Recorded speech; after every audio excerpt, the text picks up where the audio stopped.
Okay, so you've got a situation here, or have you? So what's your concern? So the customer did notify us it's been on off for a very long time, a few months. We fixed it, fired it up, it's working, but it smells a bit strong and we're not really happy.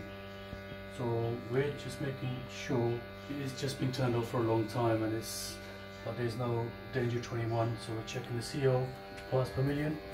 So what have you got it set on? Room CO. Yeah, so basically you've got it on balanced flue planes. Yep.